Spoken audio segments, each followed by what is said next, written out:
Okay, a couple of things before we get started. Today, most people probably don't know, but it's MIA POW Recognition Day. And what I'd like to do is just take a brief moment of silence to recognize our prisoners of war and those that are missing in action and continue to be missing in action in many cases around the world.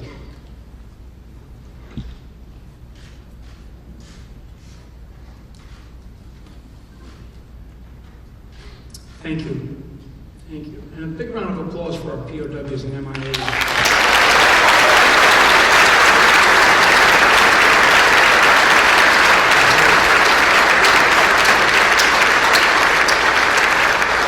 I'm going to address a couple of things before I introduce Donald Trump, who's then going to come out and make some remarks, and we're going to have some of the speakers behind me, some of the individuals, some of the heroes behind me make some comments about what it is that they believe and the direction that this country needs to take under some really solid leadership.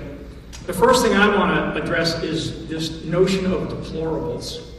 And I will tell you, if it's a badge of honor to wear, and I don't consider myself a deplorable person, but if it's a badge of honor to wear, when you think about the individuals who ran out to Lexington Common and formed up against the British to really begin to fight for American patriotism, to fight for something that they believed in, or as they trailed back to the North Bridge, and you're all familiar with the shot heard around the world, which is where that shot came from, and they fought back an aggressor at that time.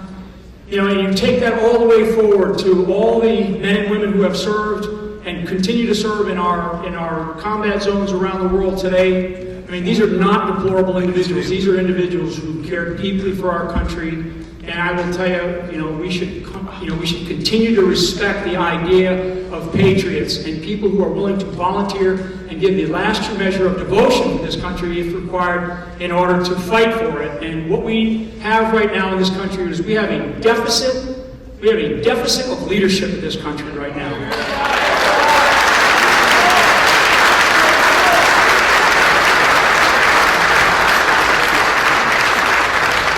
It's a staggering deficit of leadership. Hillary Clinton, she is unfit to be President of the United States and Commander-in-Chief.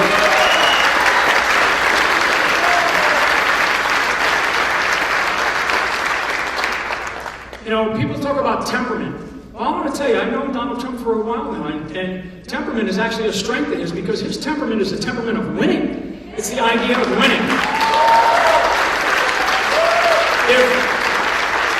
If there was a temperament problem, for anybody who watched the Commander-in-Chief's town hall a week or so ago, now you saw the temperament rise up in Hillary Clinton. And you saw her when she stood up on the stage there to argue with the individual, I believe the gentleman that asked the question was out of the Navy, or a Navy veteran. Now, tough question, and she lost her temper. She lost her temper, and that's something that I think we have to pay very close attention to. We cannot have that kind of judgment in the White House.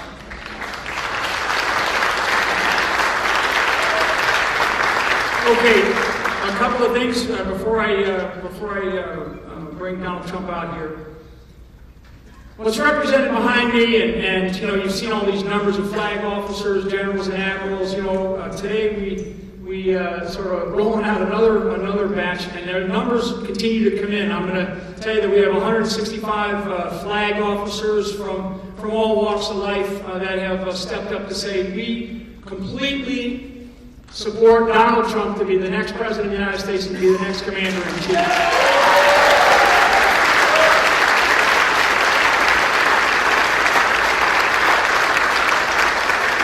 And I will tell you, this is not out of frustration. This is out of determination and resolve to get our country back on track. That's what it's about.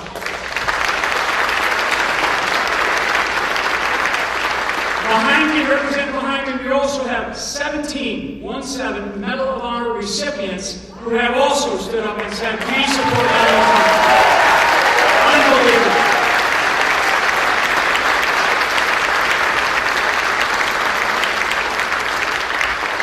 So for our military who continue to serve, who I deeply respect, I respect everything that they do. I know Donald Trump deeply respects everything that they do. Our veterans, we have to take much, much better care of our veterans.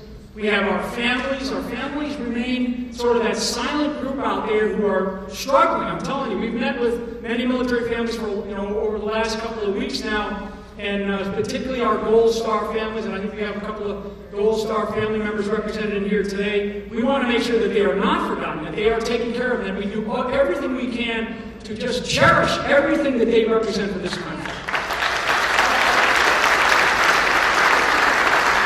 Okay, so with that, ladies and gentlemen, I want to introduce the next President of the United States, Donald Trump.